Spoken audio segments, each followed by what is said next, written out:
चैतन्य स्वभावी भगवान आत्मा अनादि अनंत शुद्ध चैतन्य मात्र है। ज्ञान मात्र है। मैं शुद्ध चैतन्य मात्र,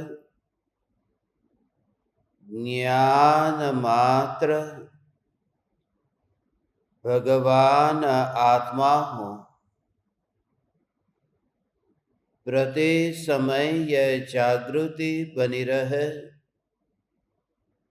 इस जागृति का नाम धर्म है। देह की प्रत्येक क्रिया के काल में और विकल्पों के बहते प्रवाह के काल में ज्ञानी को प्रति समय यह जागृति रहती है कि मैं चैतन्य तत्व इस देह की किसी भी क्रिया में और विकल्पों के बहते प्रवाह में कहीं भी मिला नहीं हूँ। ऐसा शुद्ध चैतन्य तत्व मैं हूँ।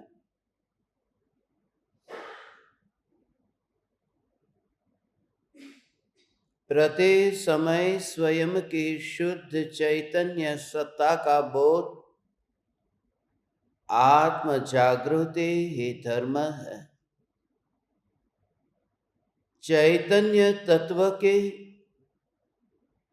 स्व संवेदन प्रत्यक्ष निर्विकल्प अनुभूति होते ही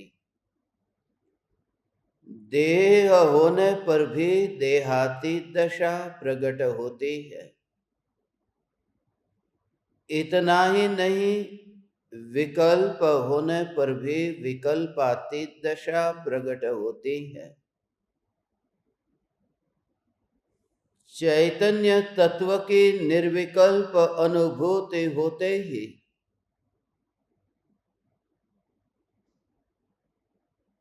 इतनी सी भी आकुलता नहीं रहती कि सिद्ध गति को कब पाऊंगा। ऐसी निराकुल निर्विकल्प अनुभूति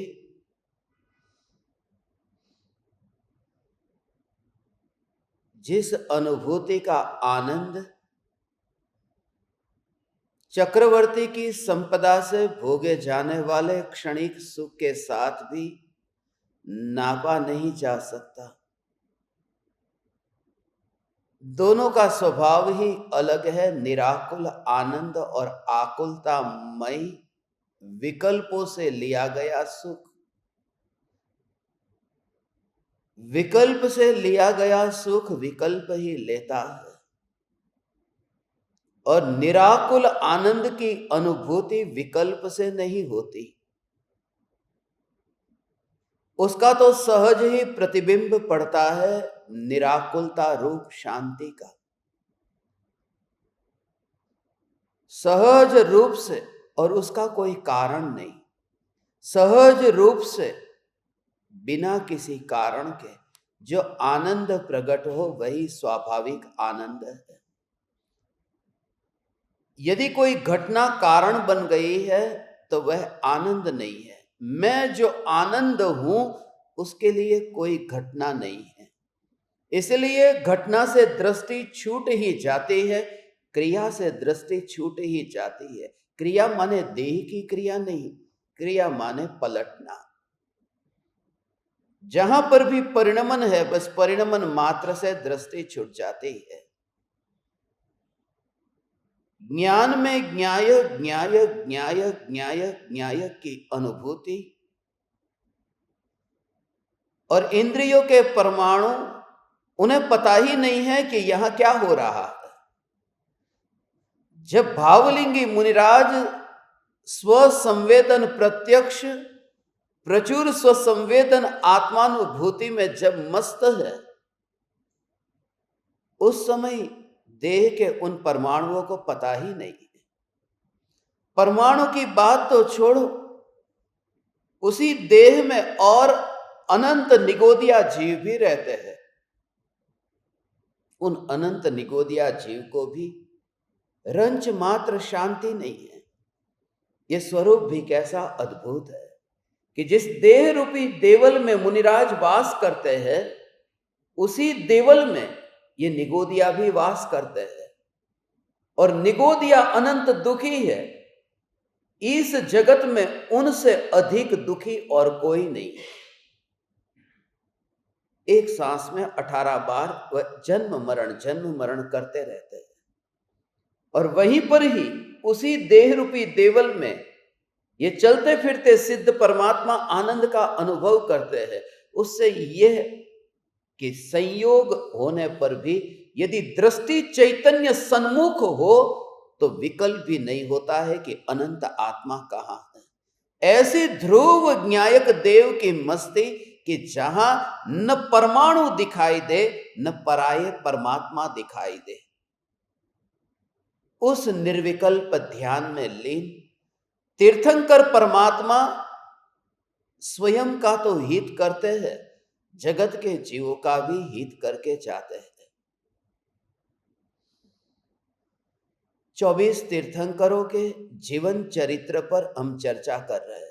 मूल बात यह है कि तीर्थंकर परमात्मा के जीवन में जो भी क्षणभंगुरता का बोध हुआ, उस बोध के काल में उनके भीतर में क्या घटित हो रहा था, और वही उनका जीवन है। अब महावीर भगवान किस तारीख को पैदा हुए थे, वो किस तारीख को फिर वे निर्वाण को प्राप्त हुए, उनकी माता का नाम क्या था, पिता का नाम क्या था, उनके गांव का नाम क्या था, उनका समोसरण कौन कौन से गांव में गया था, ये सब कहानी, ये रूखी सूखी कहानी है। ये तीर्थंकर परमात्मा की कहानी नहीं। अब कोई भी नाम हो, उस नाम से क्या फर्क पड़ता है, कोई भी गांव हो उससे क्या फर्क पड़ता है, जब तक उनकी उस अंतर की दशा की चर्चा न हो तब तक तो तीर्थंकर की बात ही नहीं आई। क्योंकि 24 के 24 तीर्थंकर, ये सब के माता पिता के नाम, उनके पूर्व भव की कहानियां, उनके पूर्व भव में वह राजा का वैभव, उसके बाद में स्वर्ग के देव बने, देव होकर के फिर यहाँ पैदा हुए, यहाँ पर जिए, इतने वर्ष में उन्होंने दीक्षा ली, इतने वर्ष में उन्होंने केवल ज्ञान पाया, इतने वर्ष में वे निर्वाण को प्राप्त हुए। सब घुला मिला करके पानी में उसे मिला लो और पी लो, बस ऐसा ही ये ज्ञान है। मगर उस ज्ञान से भी न्यारा एक ऐसा ज्ञान है जो हमें घर में रह करके हो सकता है, जो उन्हें महलों में हुआ था। परम कृपालु देव और गुरुदेव ने तीर्थंकर परमात्मा के उन 5 कल्याणों की तिथि गुरुदेव को बाय हार्ट नहीं थी। वो याद नहीं होती कि कौन सी तारीख को वे निर्वाण गए, कौन सी तारीख को, कौन सी तिथि को। 24 तीर्थंकर, उनके 5 से गुना करो और सभी का वो इतिहास, माता पिता 24 के 48, ये 48 के 48 नाम याद रखो, फिर उनके जन्म स्थान, उनके दीक्षा के स्थान, उनके निर्वाण के स्थान। जो एक जानना था वह जानना रह जाता है, बाकी सब कुछ हम जान लेते हैं। और उसका मूल कारण यह है क्योंकि बाकी जो कुछ भी हम जानते हैं, उस जानने से एक भ्रम पैदा होता है कि मैं भी धर्म का कुछ जानता हूं, और उस बात को जानने में प्राण न्योछावर नहीं करने, उन बातों को जानने के लिए थोड़ा दिमाग का व्यायाम करना पड़ता है। और यहां अनुभूति के लिए, यहां उन तीर्थंकर परमात्माओं की दशा को समझने के लिए, इसलिए तो कृपालु देव की महिमा आती है। इसलिए तो कृपालु देव बुद्धि से हट करके बुद्ध में स्थित हुए। इसलिए तो कृपालु देव, गुरुदेव ये अजूबे हैं। अजूबे इसलिए है क्योंकि वे तीर्थंकर तो नहीं थे, वे कोई राज परिवार में पैदा नहीं हुए थे, वे कोई महलों में पैदा नहीं हुए थे। गुरुदेव का जन्म निवास स्थान हमने सबने देखा है। पिछले पर्युषण पर्व के दौरान हम सब यात्रा पर गए थे। उनका निवास स्थान जहां पर वे जन्मे, जहां वे बड़े हुए, बचपन जहां बीता, बिल्कुल कच्चा मकान है। अभी इतना पक्का हुआ, पहचान में भी न आए इतने वर्षों पहले। और कृपालु देव का भी, ववाणिया का उस घर को देखो, आज इतना साफ सुथरा है। आज भी जाते हैं तो गांव तो गंदा ही है, गटर बहती है, कच्चे मकान है। आज भी वहां पर बहुत से मकान ऐसे हैं जहां पर ठीक तरह से छत भी नहीं है। और ऐसे गांव में जब उस समय कृपालु देव जब हुए, और ऐसे छोटे से घर में पैदा होने वाले ये महापुरुष, इसमें कुछ विशेषता है। इसलिए तीर्थंकर भगवान की यह कहानी पढ़ते समय मुझे इतना आश्चर्य नहीं होता, मुझे आनंद गुरुदेव और कृपालु देव का जीवन चरित्र पढ़ते समय अधिक आता है। उसका कारण कहता हूं, क्योंकि राजमहल में संगीत का बजना, इसमें इतनी बड़ी बात नहीं है, मगर झोपड़े में यदि वीणा बजे उसमें बड़ी बात है। राजमहल में संगीत बजना वो स्वाभाविक है कि राजमहल के भोगों को भोगते भोगते भोगते उब गए, स्वाभाविक है कि वहां संगीत पैदा होगा, क्योंकि आशा ही नहीं रही, जो चाहिए था सब मिला फिर भी सुख न मिला। और ये छोटे से मकान में, छोटे से गांव में रह करके भी उन्होंने वह देख लिया जो तीर्थंकरों ने महलों को भोगने के बाद देखा था। इसलिए गृहस्थ दशा में रहते हुए ज्ञानी, इसलिए तो गुरु की महिमा अधिक बताई है। उन्होंने वह देख लिया जो तीर्थंकरों ने महलों में 83 लाख पूर्व वर्ष के बाद में जो देखा। आचार्य कुंदकुंद देव अजूबे है, उन्होंने वह बात 11 साल में ही देख ली। इसलिए जीवन चरित्र में कितने जिए, कौन माता पिता, वह नहीं, वो जो दृष्टि से दिखाई दिया है, उनका जो दृष्टिकोण बदल गया है, उस दृष्टिकोण को हमें पहचानना है। न्यायक की मस्ती उनकी तो पूर्व भव से ही थी, उसमें कोई बड़ी बात नहीं थी, मगर एक ही झटके से वो मोह को अलग कर देना, तब ऐसा होता है एक झटके में। धीरे धीरे धीरे बाल को पकड़ो और खींचो, धीरे धीरे धीरे धीरे बाल को अलग करो, खींचो, तो तकलीफ होती। वो सीधा पकड़ करके कैसे खींचते हैं, उसमें इतनी तकलीफ नहीं होती। एक ही झटके में उस मोह को अलग कर दिया। और मोह को अलग करने के लिए ऐसा क्रम जरूरी नहीं है कि पहले वो इस तरह से, कि पहले थोड़ा थोड़ा घर का मोह, फिर परिवार का मोह, ऐसा मोह नहीं। वो स्वरूप का जोर आते ही वो मोह का भाव ही नहीं रहता, मैं किस में मोह करूं, क्योंकि जहां जहां मैं परिणमित परिणमित परिणमित ज्ञान को देखता हूं, तो मोह के लिए कुछ लगता ही नहीं है मोह करने जैसा, जैसे सारा जगत मेरा। पक्षी किस देश में अपनापन करे, पक्षी को भारत में अपनापन क्यों नहीं होता, क्योंकि वो बंधा हुआ नहीं है। उड़ करके पाकिस्तान जा सकता है, उस उड़ करके बांग्लादेश जा सकता है, उसके लिए भारत में बंधन नहीं है, उसके लिए खुला आकाश उसका है। सम्यक दृष्टि ज्ञानी अर्थात उसने पूरे आकाश को अपना देख लिया। पूरा आकाश मेरा है, अब मैं किसमें अपनापन करूं, पूरा आकाश मेरा है, उसका भाव समझे, पूरा आकाश मेरा है। क्योंकि जो भी ज्ञान की अवस्था बदलती है, जगत को जानने के काल में यह ज्ञान परिणमित हुआ, परिणमित हुआ, परिणमित हुआ, परिणमित हुआ, जिसे भी जानने रूप परिणमित हुआ, यह सब मैं ही तो हूं। अब किसमें मोह करूं, कौन से ज्ञान में अपनापन करूं, क्योंकि यह ज्ञान ही तो है। इसलिए अवस्था बदलती है, अवस्था में पकड़ नहीं होती है, क्योंकि जो है वह मैं ही तो हूं। वह ज्ञान की सत्ता ही उन्हें दिखाई देती है और अनुभव में आती है। ऐसा में ध्रुव ज्ञायक उस ज्ञान में ही ऐसा अभेदपना, और जो यहां अनुभव में नहीं आएगा, जिसका पता ही नहीं चलता, उस समय वह बात भूल गया कि वहां पर क्या था। उस समय ऐसा ही रस, बचपन में हमने ऐसे जानवर खाए हैं। जब मैं छोटा था तब मैंने कुत्ते को, बिल्ली को और ऐसे ऐसे जानवरों को खाया। बाजार से खरीदता था और जानवर लेकर के आता था। वो जानवर पिपरमेंट थी, उसमें कुत्ते का और बिल्ली का आकार होता था। तो वो पिपरमेंट है।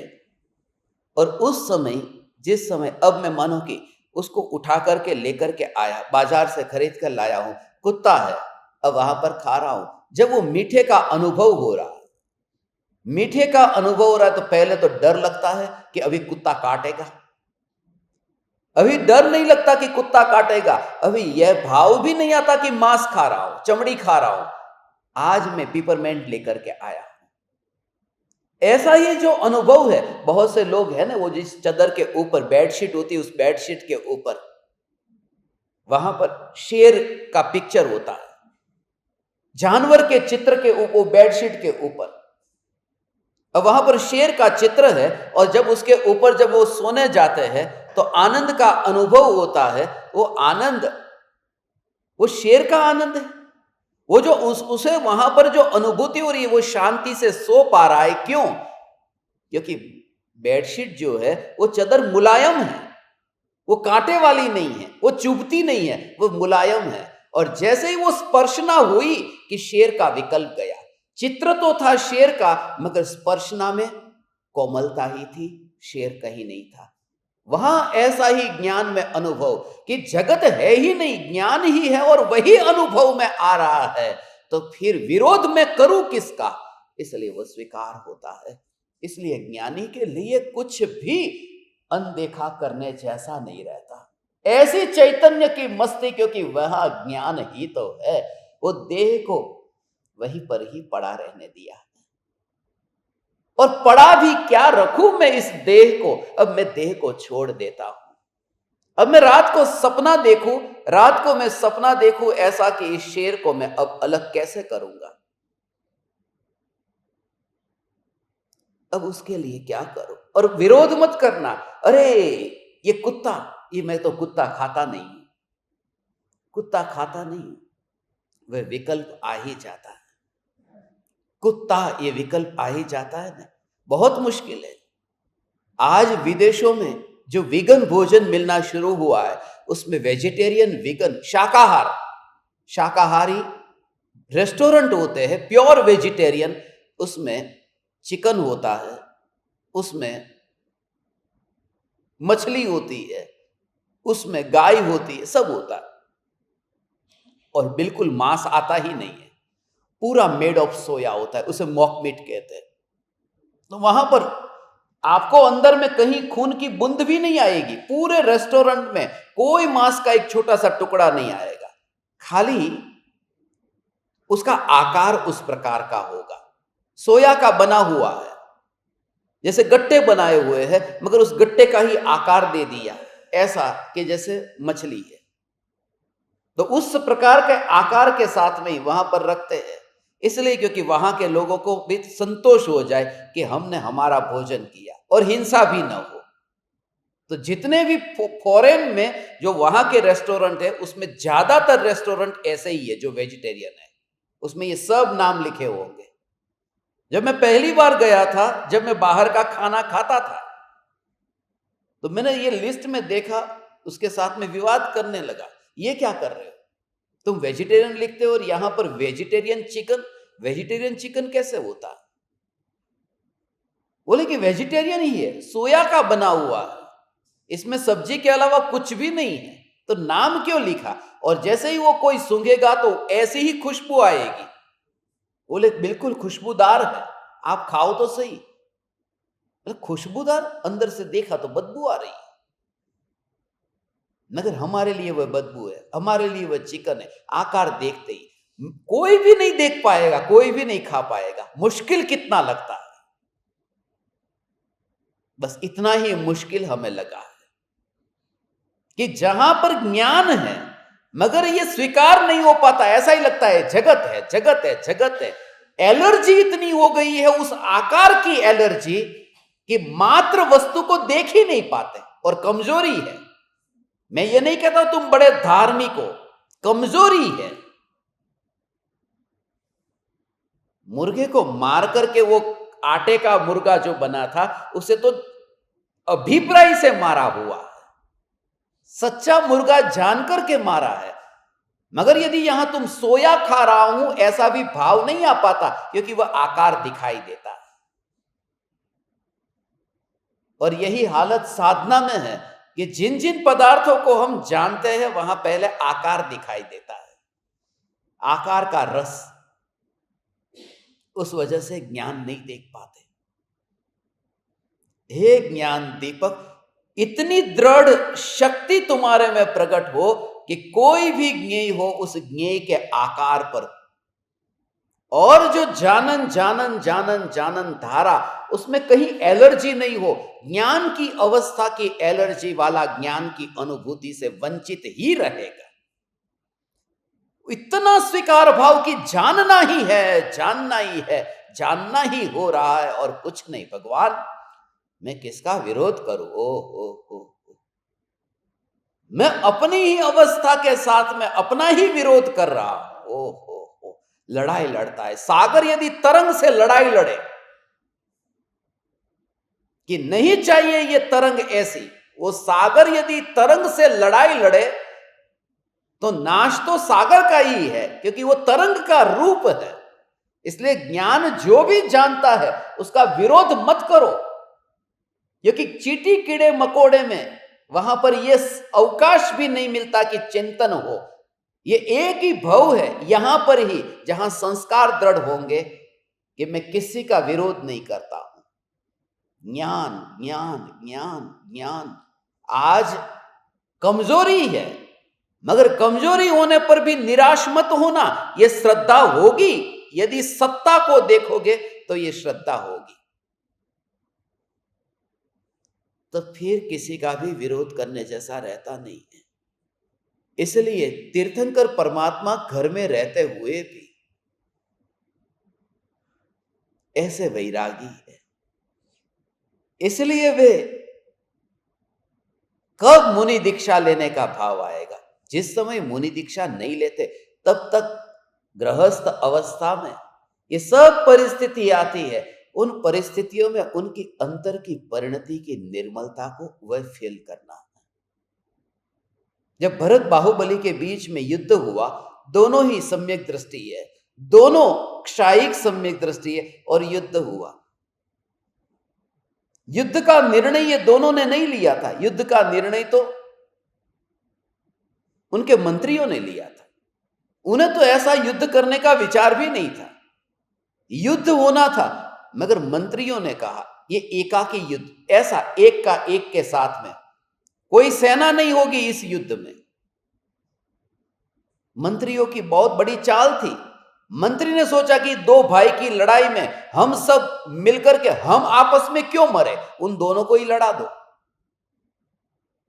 तो भरत बाहुबली को 3 युद्ध के लिए, वो दृष्टि युद्ध, जल युद्ध, मुष्टि युद्ध, ये 3 युद्ध में दोनों भाइयों को लड़ा दिया। और दोनों भाई को पता है कि ये मंत्री क्या कर रहे हैं।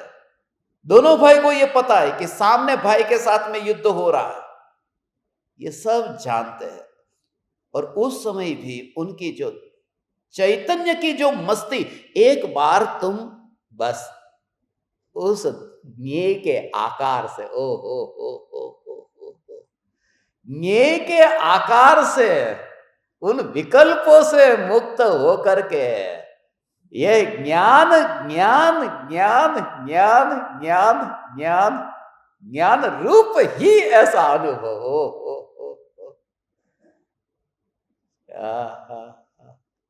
मुझे टेढ़े लोग अच्छे नहीं लगते। सीधी तरह से जो लोग मेरे सामने आएंगे वो टिक पाएंगे। टेढ़े लोगों का काम नहीं है। सीधे होकर के बैठो सब,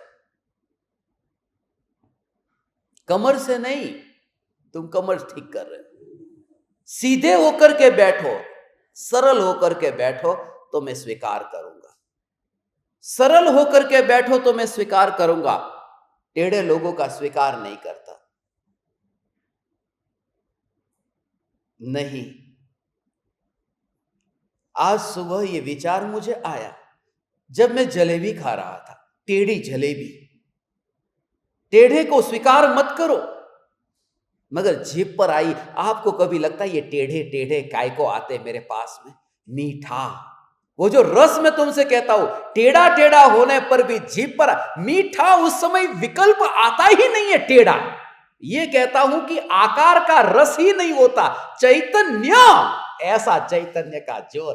तुम संस्कार को दृढ़ ऐसे करो, चैतन्य चैतन्य चैतन्य, ऐसा चैतन्य। और कोई भी, ऐसा कोई भी, वो स्वीकार है, ये स्वीकार है। साउथ इंडिया में जाते हैं तो वहां की जो भाषा है ना, वो जलेबी जैसी होती। साउथ इंडिया जलेबी जेवा, અને આપણે ગુજરાતીમાં ફાફડા જેવા। કાનો માત્રા હોય ને ઉપર, કાનો એટલે ફાફડા, કાનો માત્રા એ ફાફડા જેવા છે।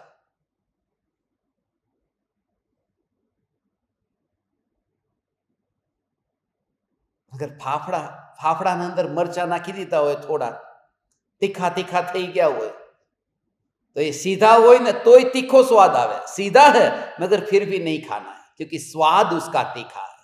वो भले सीधा है और जलेबी भले टेढ़ी है, मगर स्वाद मीठा है ना। जब मुंह जलता है तो सीधा फाफड़ा नहीं खाएंगे, वो टेढ़ी जलेबी खाएंगे कि मुंह जलाए सीधे को, बस नहीं, सीधा नहीं। रस क्या आ रहा है? तो जगत को देखते समय कोई भी वस्तु दिखाई दे, मगर ज्ञान का ही रस आ रहा है। कैसा लग रहा है? जब मैं अस्पताल में आऊं आपकी खबर निकालने और आपको पूछूं कि कैसा लग रहा है, तो आप ये मत कहना उदय भाव है उसका स्वीकार है, ये मत कहना। कर्म के उदय से जो हुआ है उसको भोगे बिना छुटकारा है ही नहीं, ये मत कहना। ये स्वाद ज्ञान का ही आ रहा है और कुछ भी नहीं है। अब वहां कहां शरीर की बीमारी रहेगी?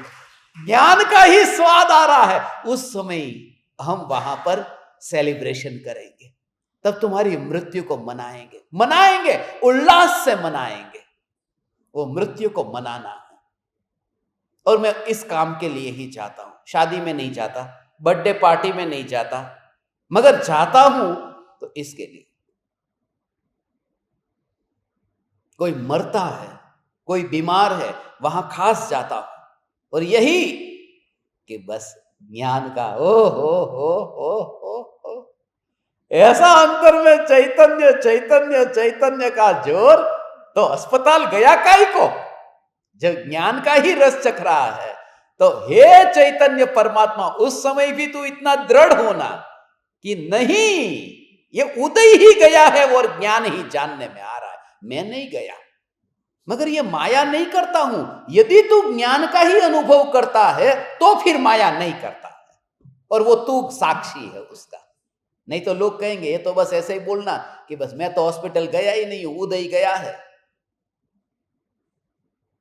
ये माया तब होती है जब तुझे वह अनुभव नहीं हो रहा। जब अनुभव हो ही रहा है तो तुझे सब अधिकार है। ज्ञानी को सब अधिकार है। क्योंकि वस्तु है ना पूरी तरह से उस समय उसके स्वभाव और रंच मात्र भी विकल्प नहीं आता। उस समय की पर्याय में वो जो ज्ञान का रस आया, और एक समय की ज्ञान की अवस्था में ज्ञान का रस आया, उस पर्याय का व्यय हो गया, वह भूतकाल हो गई, मगर उसका विकल्प नहीं है। ओ फिर नई पर्याय उत्पन्न हुई, उसमें भी वही रस लेता है। ऐसा एक जलेबी खाई, वो जलेबी पेट में गई। वो पेट में गई, फिर पेट में जाकर के क्या हुआ? वहां उसका कौन सा रस आ रहा है? कुछ नहीं, वो भूतकाल हो गई। अगर फिर नई जलेबी आई, वो मीठी आई ना, तो एक एक समय की ज्ञान की पर्याय में ये ज्ञान है, ये ज्ञान है, ये ज्ञान है। ओ यही तो आएगा। और क्या, घटना घटती है तब यही तो आता है। ये सुन सुन करके दृढ़ता आएगी। बच्चा गाली कहां सीखता है? स्कूल में सीखने जाता है। किसी ने भी स्कूल में जाकर के गाली सीखी, टीचर ने वहां पर लिखी हो, और सब गाली जानते हैं कि नहीं? तो कहां से सीखी है? कि सुन सुन करके। और कैसे सुनी आपने कि किसी के जीवन में कोई घटना घटी, उसके बदले में ऐसी गाली दी जाती है। छोटी घटना, बड़ी घटना, छोटी गाली, बड़ी गाली, ये सुन सुन के ही पता चला ना, और फिर वो जीवन बन गया ना। आज तुम्हारे मुंह से भी वो निकलता है क्योंकि तुम्हारी जिंदगी बन गई। सुन सुन करके भी वो संस्कार बन जाते हैं। इसलिए जब तुम्हारी मौत आएगी, कल से समाधि मरण की तैयारी शुरू कर दी है। जब तुम्हारी मौत आएगी तो ये सुन सुन करके तैयार हो गए कि ज्ञान ही अनुभव में आ रहा है। मरण होता कहां है? अनुभव का मरण नहीं होता है, क्योंकि हो रहा है, उसमें मरण क्या? अनुभव, अनुभव। हो।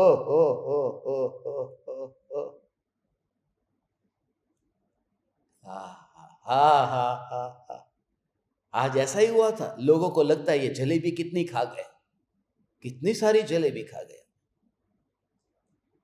मगर एक जलेबी थी, उस जलेबी को खाया, फिर पेट में गई, फिर दूसरी खाई, पेट में गई, फिर तीसरी खाई, पेट में गई। फिर मैंने कहा जलेबी किधर है? खत्म हो गई ना। तो बा बोले खत्म नहीं हो गई, पड़ी तो है। अब इतनी तो खत्म हुई कि नहीं हुई? पेट में गई, वो खत्म हो गई ना, मगर वो बोल नहीं रहे कि खत्म हो गई है ना। देखिए, जो अभी हाथ में है, जो अभी थाली में है ना, वो खत्म हो गई होने पर भी उसका विकल्प नहीं आता है।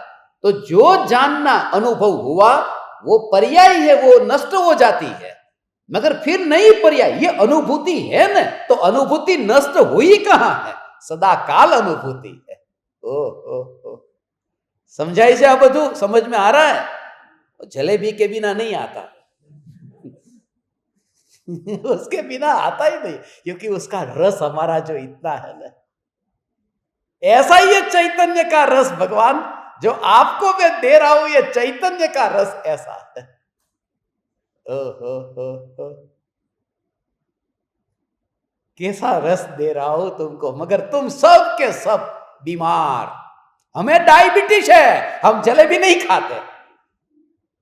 ऐसा रस मोही ऐसा कहता है, ये ज्ञान का रस हमें नहीं अच्छा लगता, हमें पचता ही नहीं है, बहुत साइड इफेक्ट हो जाता है। इस ज्ञान के रस का साइड इफेक्ट होता है। ओ यही ज्ञान में ज्ञान है, ज्ञान में ज्ञान, ज्ञान में ज्ञान ही अनुभव में आ रहा है, ज्ञान में ज्ञान ही अनुभव में आ रहा है, ज्ञान में ज्ञान ही अनुभव में आ रहा है, ज्ञान में ज्ञान ही अनुभव में आ रहा है। हो ऐसा हो। हमारे ज्ञान दीपकों की अर्थी निकलेगी ने तो हम वो नहीं बोलेंगे राम नाम सत्य, वो सब पुराना हो गया। ज्ञान में ज्ञान अनुभव में आ रहा है, ज्ञान में ज्ञान अनुभव में आ रहा है, ज्ञान में ज्ञान अनुभव में आ रहा है। भगवान, वो मृत्यु महोत्सव बन जाती है। ऐसा हो, ज्ञान में ज्ञान अनुभव में आ रहा है। ऐसा चैतन्य चैतन्य चैतन्य चैतन्य चैतन्य, तब मुर्दा चलता है। और अज्ञानी को तो अंतिम यात्रा का इंतजार करना पड़ता है। ज्ञानी तो जब भी चलते हैं तब अंदर से ही यह आवाज निकलती है, ये राम नाम सत्य है, राम नाम सत्य है। ऐसे ही ज्ञान में ज्ञान अनुभव में आ रहा है। चलते हैं ना तो ऐसे ही, गजपंथा की धरती हो तो वहां पर कंकड़ है, और उमराला की धरती हो तो यहाँ पर टाइल्स है, और यदि विदेश की धरती हो तो वहाँ मखमल मुलायम गलीचा है। मगर चलते समय अंदर और वो बोलने वाला एक ही, ओ एक ही बोलता है, वहाँ और कोई नहीं है। वहाँ 4 नहीं बोलते, वहाँ 40 नहीं बोलते, एक ही नाद ज्ञान में ज्ञान जानने में आ रहा है, ज्ञान में ज्ञान जानने में आ रहा है। ज्ञान में ज्ञान, और लिटरली वह फील होता है चलते हुए, वह फील जो होता है, और वह अनुभूति जो है ना, उस अनुभूति ने उस अनुभूति ने मुर्दे को उठाया नहीं होता हो। अनुभूति मन उठाती नहीं है। जैसे ये जलेबी है, उस जलेबी को यहाँ जीभ के ऊपर रखा तो जीभ ने तो जलेबी को उठाया ना, अभी वहां पर सपोर्ट तो दिया ना, नहीं तो गिर जाती। ये सपोर्ट दिया ना, तो उसको आधार मिला। मगर मैं जो आपसे कहता हूं, जीभ को, जलेबी को जीभ का ऐसा आधार मिला है। ये क्रिया चल रही है, घूम रही है जलेबी अंदर में, ये क्रिया हो रही है, ये क्रिया हो रही है।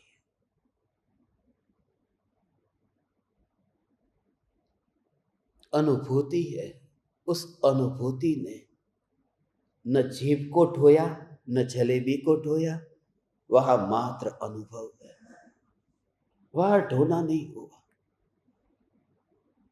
अनुभव है। कितना बोझ आया था, कुछ नहीं।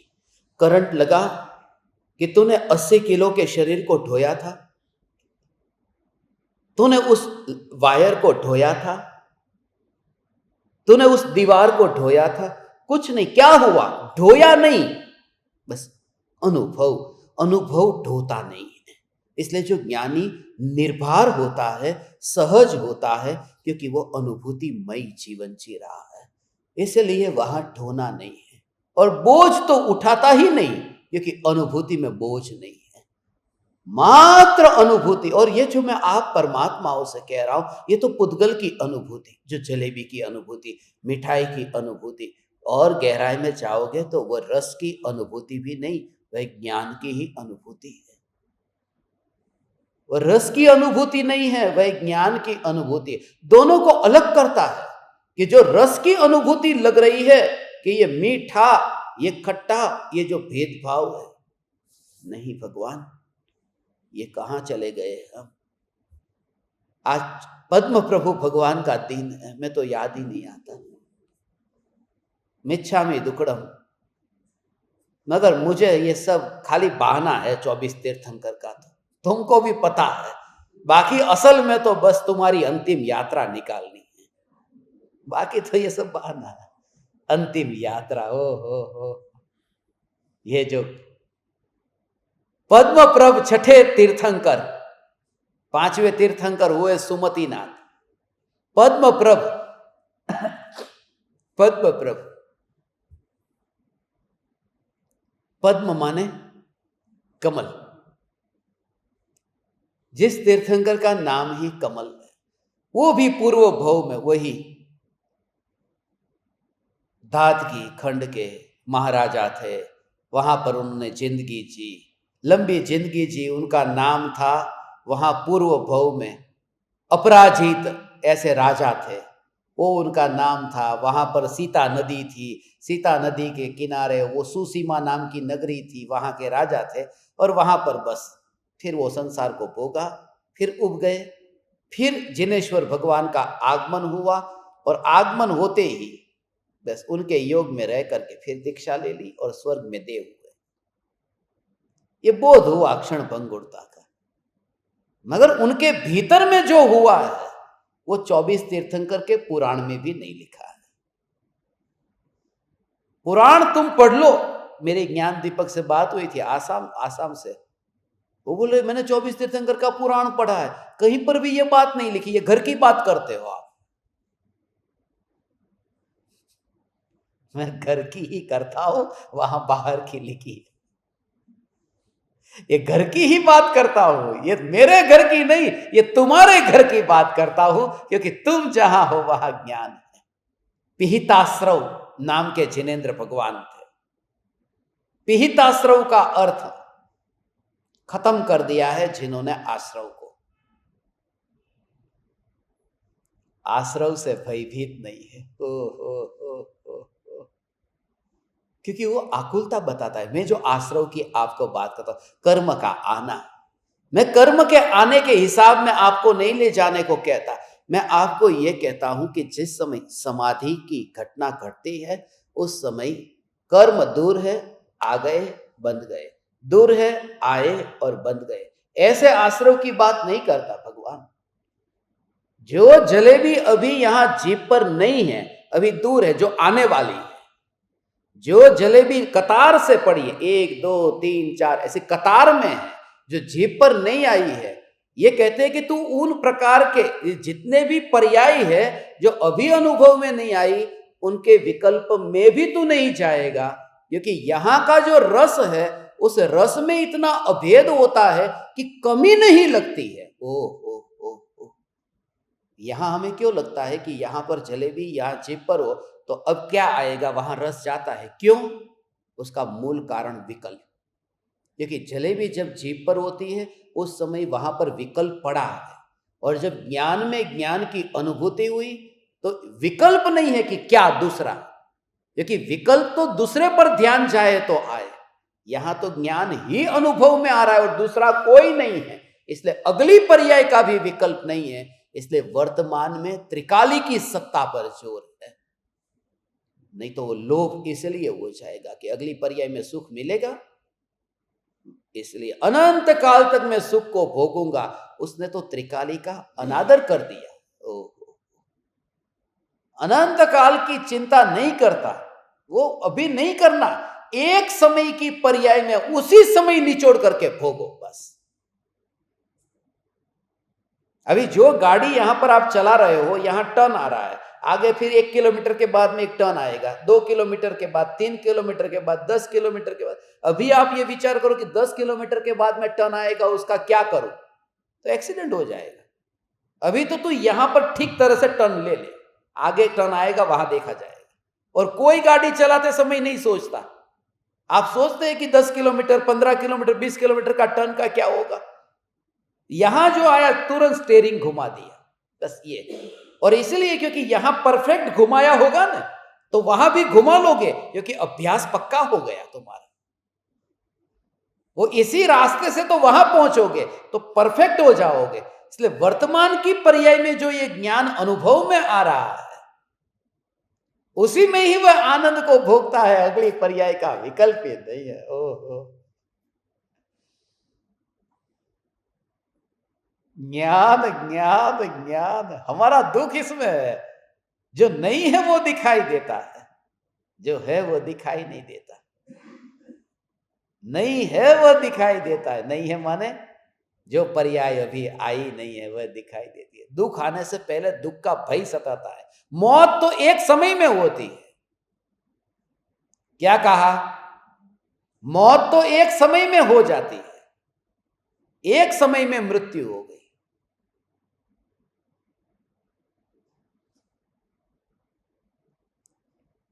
मगर मृत्यु का भय पूरी जिंदगी भर रहता है। मर तो नहीं जाऊंगा, अरे सांप आ गया, अरे कुत्ता आ गया, जो भी देखते पहले भय ही लगता है ऐसा। ओहो, वो भय कहता है, वो भय। कुत्ता होगा तो क्या करेगा, काटेगा, सांप होगा तो क्या करेगा, डंसेगा, ऐसा। शेर होगा तो क्या करेगा, खा जाएगा। शेर खा जाता है, डसता नहीं, सांप डसता है, कुत्ता काटता है। ये सबके अलग अलग स्टाइल है खत्म करने की। मगर वो पहले ही, अब सामने से शेर आ रहा है या सांप को देखा कि सांप डसेगा, कुत्ता है बस कुत्ता काटेगा, वो दिमाग में ऐसा भरा हुआ है। वो कौन कहता है, वो मौत का भय कहता है, वो देह की पकड़ कहती है। सांप का एक ही काम है, 24 घंटे काटना काटना काटना काटना। मगर हमारे दिमाग में ऐसा भरा है कि सांप काटेगा, उसको बेचारे को कोई लेना देना नहीं, वो भी थका मांदा, जिंदगी से हारा, मगर देखते ही पहले ही ये भाव, सांप काटेगा। एयरपोर्ट के ऊपर कुत्ते होते हैं तो ऐसा ही होता है, यार कुत्ता काटेगा तो नहीं ना, चेक करने के लिए, सिक्योरिटी चेक के लिए कुत्ते, एयरपोर्ट के कुत्ते काटेंगे, काटने वाले होते तो वहां रखते उसको। उसको तो कितना ट्रेन किया है, उनकी रिस्पॉन्सिबिलिटी, जिम्मेदारी कितनी हो जाती है, कुत्ते ने काटा तो। मगर फिर भी कुत्ता पास में आता है तो लोग ऐसा ऐसा करते हैं, अरे नहीं काटेगा। वो जो मृत्यु का भय है, मृत्यु तो एक समय में होती है, मगर भय जिंदगी भर। और ये कहते हैं अगली पर्याय की हम सोचते नहीं है, क्योंकि इस समय की ज्ञान की पर्याय का पूरा रस निचोड़ करके लेते हैं। ऐसा ज्ञान ज्ञान ज्ञान, ये पिहित आश्रव जिन राज से, ये बात स्मरण में आई कि कर्म का आश्रव जिन्होंने पेल दिया था, खत्म कर दिया था, ऐसे भगवान के पास में अपराजित राजा ने दीक्षा ली। वहां फिर विदेह क्षेत्र में वही मुनि धर्म अंगीकार किया और फिर वे अहमिंद्र हुए। 31 सागरोपम वर्ष का आयुष्य था। उत्कृष्ट ग्रैवेक में वहां पर जन्मे। वहां खाना पीना तो होता नहीं, बस जो आत्मा की आराधना करते रहे, इसलिए तो वहां पर उनको रस ही नहीं आता यहां आकर, क्योंकि वहां का जो वैभव देखा है, यहां के समोसरण में, यहां के वैभव में कैसे रस आएगा? ऐसा है। हो वो रस कैसे आएगा? आज मानो मैं मुंबई में किसी शोरूम में हूं और उस शोरूम में से, अब अपन सब शोरूम में साथ में, अब वहां से आप फिर शोरूम में से कुछ ऐसी वस्तु लेकर के उमराला आ गए और उसको मैंने देखा, तो मुझे रस आएगा, अरे वाह क्या चीज है, क्योंकि ये इतना तो सारा ढेर सारा वहां मैंने देख के आया हूं ना। तो तीर्थंकर का जीव पूर्व भव में तो स्वर्ग के अंदर वैभव देख के आए हैं ना, और इंद्र वही तो बरसाते हैं यहां, तो काय को प्रभावित होंगे फिर उनसे? जो वहां का माल था वो इधर आ रहा है, इसलिए प्रभावित तो होते ही नहीं है। ओ एक बार भी जब ऐसी दशा है ना, ऐसी गाड़ी निकल जाए और तुमने देखी और दोबारा ऐसा देखने का रस न जगे, तब समझना कि उस गाड़ी ने तुम्हारे मन पर कोई छाप नहीं छोड़ी है, बस वो चली गई। बहुत बार ऐसा, एक बार वस्तु को देखने के बाद में फिर देखने का मन होता है।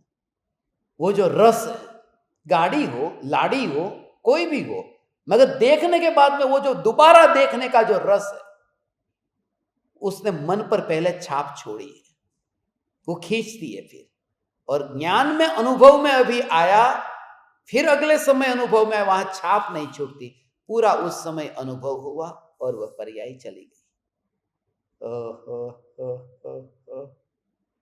हे ज्ञान दीपक, हे चैतन्य परमात्मा, ऐसी चैतन्य की मस्ती।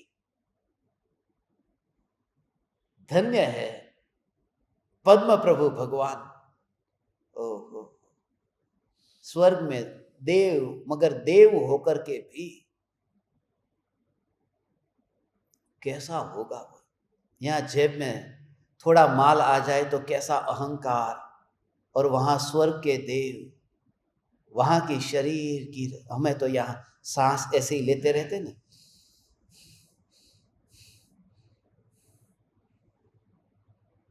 वहां इतना चित्त भी शांत है। स्वर्ग के देव का वैभव है, 465 दिन में एक बार खाली श्वास लेते हैं और चलता है।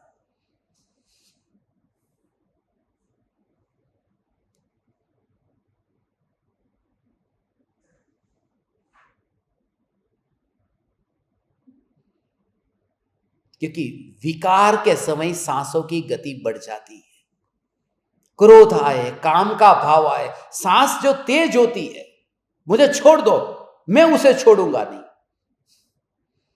तो वो जो क्रोध के काल में, काम के काल में, भोग के काल में, वो सांसों की गति, जहां जहां मन शांत होता जाएगा तो वो गति भी ऑटोमेटिक शांत हो जाती है। योगों का निरोध होता है, इच्छा निरोधस्तप, उसमें जो योग का भी निरोध, उपयोग तो समाता है, मगर धीरे धीरे धीरे धीरे वो देह भी मर्यादा में, सीमा में सीमित हो जाता है। और वो सांस जो चलती है, उस समय भी ज्ञानी को यह जागृति है। इतना भी पता चल जाता है तो मैं आश्चर्य होगा कि ज्ञानी का ऐसा कि उन्हें पता चल जाता है, उतनी भी घटना घटे तो सांस चलती है, उसका भी। क्रोध आया, क्रोध का पता है ये सांस चल रही है, क्यों? उसका पता चल जाता है। वो होने की वजह से नहीं, उनके भीतर की शांति की वजह से। जैसे रात को आप कभी अनुभव किए होंगे कि रात को सो रहे हैं और घड़ी का जो कांटा है वो घूमता है, उसकी जो आवाज है टक टक वो सुनाई देती है। उसका कारण क्योंकि वहां सन्नाटा है। सन्नाटा है तो पता चलता है। कभी कभी आपको पेड़ का पत्ता हिला तो उसका भी पता चल जाता है। खाली खिड़की से हवा भी आई और गई तो भी पता चल गया कि देखो थोड़ी खिड़की हिल गई। वो इस बात को बताता है कि जितना भीतर में शांत होगा उतनी सूक्ष्म से सूक्ष्म कंपन होगी, उसे भी पकड़ लेगा। इसलिए ज्ञानी स्त्री के साथ हो, भोगों को भोगता हो, तब भी वो इतना जागरूक है। अज्ञानी को तो याद ही नहीं आता कितनी सांसें ली थी, ज्ञानी को पूरी जागृति है भोग के काल में भी ये सांस, क्योंकि वो भी उन्हें सुनाई देती है। कॉन्ट्राडिक्ट, विरोधाभास लगेगा, ऐसा विरोध लगेगा कि ऐसा कैसे हो सकता है। भोगों के काल में, क्रोध के काल में यह भी पता है कि सांस गई बाहर आई और उसकी कैसी क्रिया हो रही है।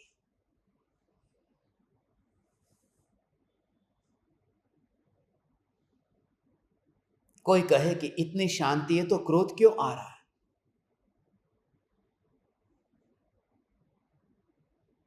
जब शांति है तो क्रोध क्यों आ रहा है? यह बात ऐसी है, यह बात ऐसी है कि मेरे कान खुले हैं तो फिर यह घड़ी टिक टिक क्यों कर रही है? यह बात ऐसी है कि मेरी आंख खुली है मगर ये पत्ते क्यों हिल रहे हैं? पत्तों का हिलना अलग बात है, कान का खुला होना, आंख का खुला होना यह अलग बात है।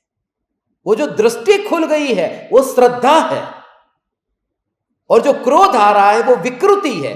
क्रोध उदय की धारा है और ये दृष्टि खुली है वह ज्ञान की धारा है। इसलिए कोई कॉम्बिनेशन ही नहीं है, दोनों का स्वतंत्र है। मेरी आंख खुली है तो ये धूल जो नीचे खिरी वह भी मुझे क्यों दिखाई दी?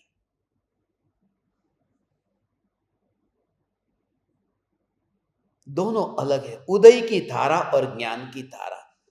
हे ज्ञान दीपक चिंता मत कर, इसलिए क्योंकि सभी प्रकार की विकृति में अभी आपको ऐसा पता चले ना कि मैं तो बहुत पापी हूं। जितना भी तुम्हें पाप का पता चले और गहराई में जितना सूक्ष्म होता है उपयोग और जितनी शांति होती है उतना ही अशांति का पता चलता है। हूं बहु पापी छू, बहु पापी छू। कृपालु देव जो कहते हैं कर्म रस से करके मलिन हूं, ये मैं बहुत पापी हूं। अब कृपालु देव जैसे महापुरुष कितने बड़े पापी हैं। मैं बहुत पापी हूं, इसलिए क्योंकि भीतर का सन्नाटा होता है तो वो सूक्ष्म पाप भी बड़ा दिखाई देता है। वो वही पहचान पाते हैं। हमें बड़ा पाप भी नहीं दिखाई देता क्योंकि सन्नाटा कहां है। और लोगों को उल्टा लगता है कृपालु देव पापी, अपन तो पापी नहीं है। अरे वहां सन्नाटा है, तेरे पास सन्नाटा नहीं है। दृष्टिकोण बदल जाता।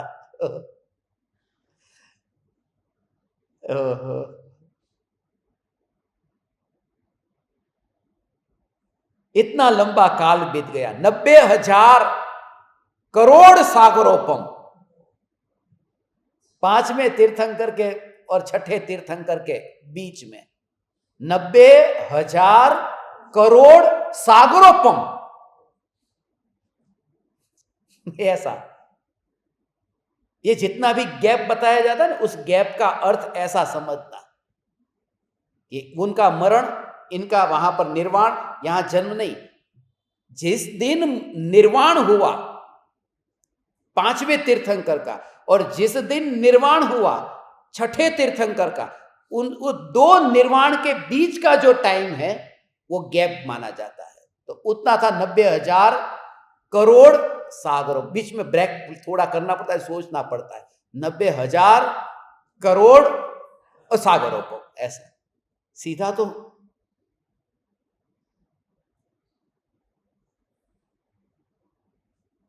तब तीर्थंकर आते हैं।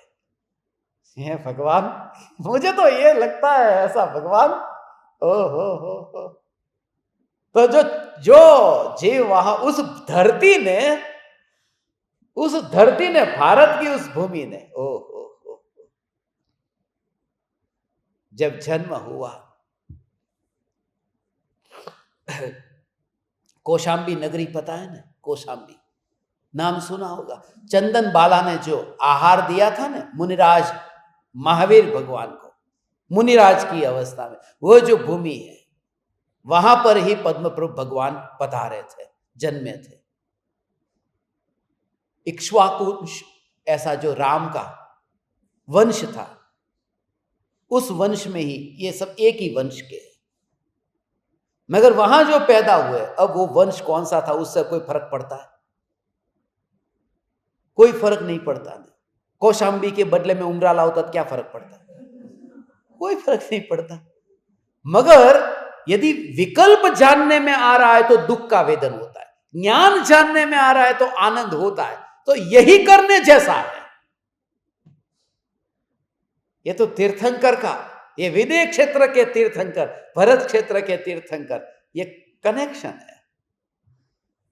3 भव पहले, तीसरे भव में वहां विदेह क्षेत्र, यहां भरत क्षेत्र, विदेह क्षेत्र, भरत क्षेत्र। और ये साल भी ऐसा ही है ना, 2024। ये विदेह क्षेत्र के 20, भरत क्षेत्र के 24।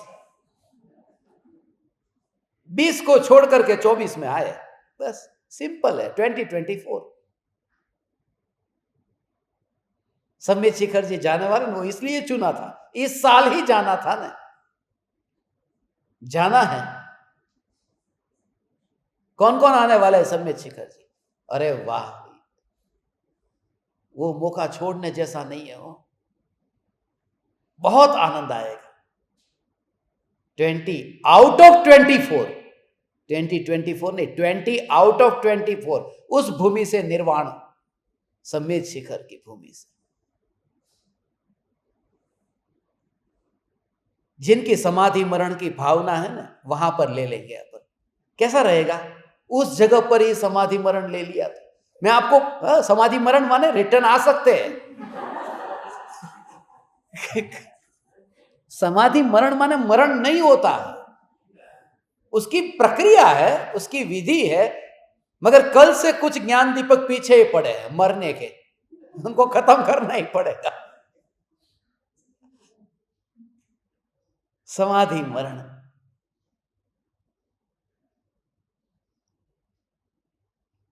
आपकी उम्र कितनी हुई है, आपके परिवार में कौन कौन रहता है, आपके परिणाम कैसे है, अभी किन किन की भावना है समाधि मरण की,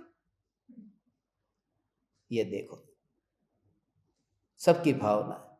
समाधि मरण में क्या करना होता है वो पता नहीं, और सीधी मरने की भावना। ऐसी दीवानगी देखी नहीं कहीं। समाधि मरण की भावना सबकी भावना है। मैं आनंदित हूं हे ज्ञान दीपक, इसलिए ऐसे दीवानों के साथ में आज कहूं तो आज समाधि मरण लेने को तैयार है। और ये ऑनलाइन वाले, ये ऑनलाइन मरण करेंगे, ये सीधी तरह से नहीं मरने वाले। बहुत अच्छा, चलो अब ज्यादा क्या कहो, 11 तो बज गए हैं, थोड़ी देर में 12 भी बज जाएंगे तुम्हारे। आज रविवार का दिन है ना, ओवर टाइम ओटी नहीं होगा। बच्चों की कक्षा है, चैतन्य कनेक्शन की 11 से 12 का क्लास है। मगर मूल बात जो थी वो लिए बिना तो छोड़ूंगा नहीं। फिर यहां पर जन्मे पद्म प्रभु भगवान, 30 लाख पूर्व वर्ष का, वो 84 लाख से अब घटते घटते 30 लाख तक आ गया। 30 लाख पूर्व वर्ष का। फिर धीरे धीरे महावीर भगवान आएंगे, तब तो 72 हो जाएगा। तब तो तुम्हें इतनी खुशी होगी कि तुम और अधिक पुण्यशाली हो, क्योंकि तुम्हारा 72 से जिनका ऊपर हो गया, एक आध दो तो होगा ना 72 से ऊपर, कोई नहीं है ना। देखो ना, बहुत नहीं ऊपर। अब बद्धा ने पावापुरी ले जाओ जरूर से, न्याथी निर्वाण पावा।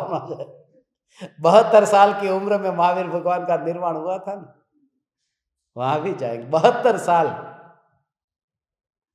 23 लाख पूर्व वर्ष का आयुष्य बाकी बचा। मगर उनको जो वैराग्य आया, वो जिस हाथी पर बैठ करके वो जाते थे, वो हाथी, ओहो, ऐसा भव्य ऊंचा और सुंदर हाथी था। उस समय तो ये गाड़ी नहीं थी, ये हाथी थे, इसलिए कहते हैं पशुधन कहते हैं। शास्त्र में कहीं पर भी मर्सिडीज नहीं लिखी, रोल्स रॉय नहीं लिखी, Ferrari, Audi, Tesla, Rolls Royce, ये सब नहीं लिखा। वहां पर बस कितने घोड़े, कितने हाथी, ये ऐसा ही, क्योंकि वो वैभव माना जाता। पहले आज से 100 साल पहले ही देखो ने कि आ बहुत धनवान छे हो, कि केम के ना घरे 10 भैंस छे, उससे वो धनवान माना जाता है कि उसके घर पे तो 10-10 बकरी है। ऐसा वो धन है, पशुधन, पशुधन। और उस जमाने में पशु को भी धन कहते थे, धन, पशुधन, जाने वो संपत्ति हो, एम ये वैभव हो, संपत्ति हो। आज का जमाना ज्यादा प्रामाणिक है। उस समय पशु को धन क्या, स्त्री को भी धन कहते थे ना, स्त्री धन, इसलिए तो दान में स्त्री को देते थे। वो दान अभी भी चल रहा है स्त्रियों का, अच्छे अच्छे खानदानी घर के दान देते। ये कन्यादान है क्या? वो दान में कोई वस्तु है क्या? वो कोई टेबल कुर्सी है जिसको दान में देते? इंसान, परमात्मा दान में दिया जाता है। वो उस समय पशु रखते थे, हाथी था, और हाथी के ऊपर जो सवारी करते थे, हाथी अब बीमार पड़ा, बूढ़ा हो गया, शिथिल हो गया, और उस राज्य में ही, वहीं पर ही उस हाथी ने प्राण त्याग दिए। असली बात यह है कि हाथी की मृत्यु देख करके पद्म प्रभु भगवान को वैराग्य आया।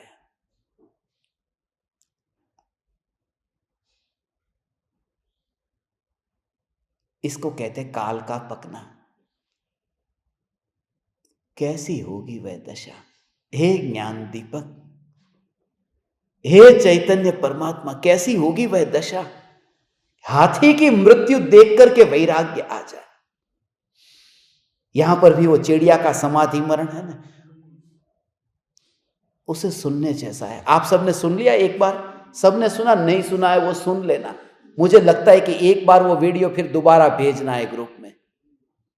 जिनके पास में नहीं पहुंचा है तो फिर दोबारा वो सुने, चिड़िया का समाधि मरण। चिड़िया की मृत्यु हो जाए, थोड़ी देर के लिए वहां पर ऐसे ही ओ हो वो विचार आता है, ऐसे ही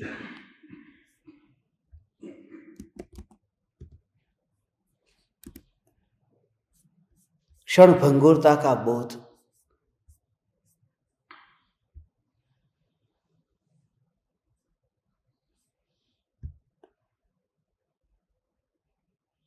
वैराग्य आया, उनको पूर्व भव का फिर स्मरण हुआ, जाति स्मरण हुआ कि ऐसे ही पूर्व भव में मैं मर करके यहाँ आया था, ऐसे ही मुझे जाना है।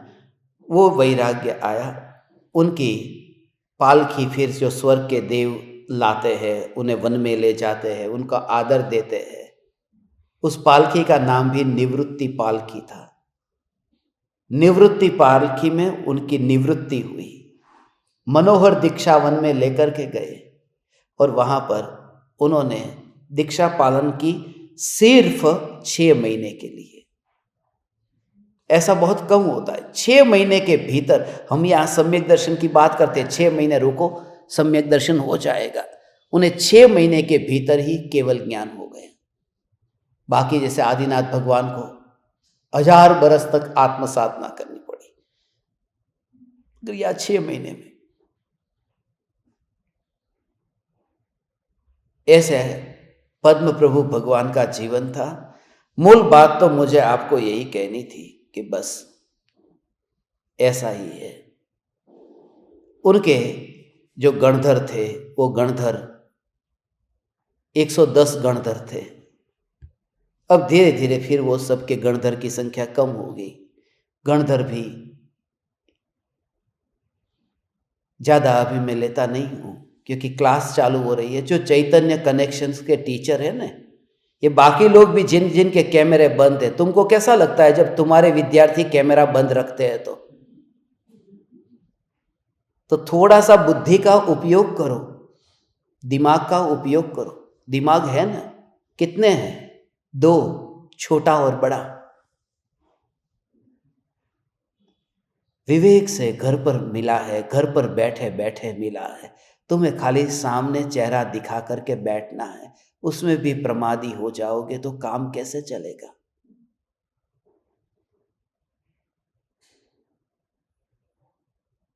मैं सबका स्क्रीनशॉट ले रहा हूं, उन सबको फिर मैं बाद में देखता हूं। अभी नहीं देखूंगा, उन्हें बाद में देखूंगा।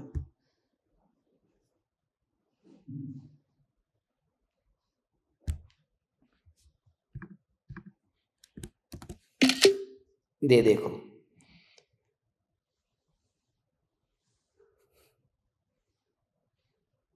आज शाम को आत्मसिद्धि शास्त्र पर सत्संग होगा। रविवार का दिन है, आज तो छुट्टी का दिन है और कुछ काम भी नहीं है। जैसे तुम ऑफिस में बैठे हो, जैसे तुम दुकान में बैठे हो, आज तो एक दिन तो इसके लिए पूरी तरह से समर्पित होकर के बैठना चाहिए। ये मौका बार बार नहीं आएगा। जो मैंने कहा न, 90,000 करोड़ सागरोपम वर्षों तक इस पृथ्वी ने इस वाणी का इंतजार किया था। इस पृथ्वी ने जो इतना इंतजार किया, 90,000 करोड़ सागरोपम वर्ष, वो घर पर बैठे बैठे कुछ किए बिना सुनने को मिल रहा है। उसका अहोभाव क्यों नहीं आता? उसके लिए समर्पण जरूरी है। आप समस्त परमात्माओं को मैं हृदय के अंतःकरण से प्रणाम करता हूं। भगवान चैतन्य चैतन्य चैतन्य।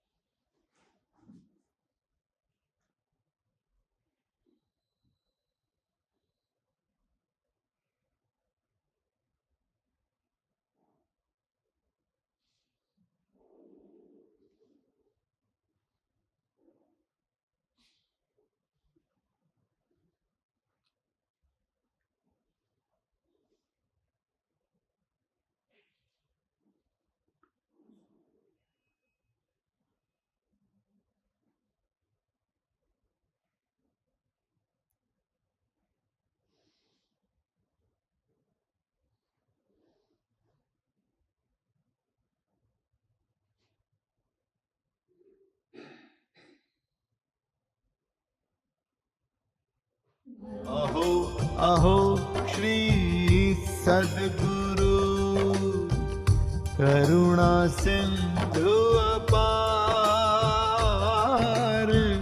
इस पामर पर प्रभु किया अहो अहो उपकार, अहो अहो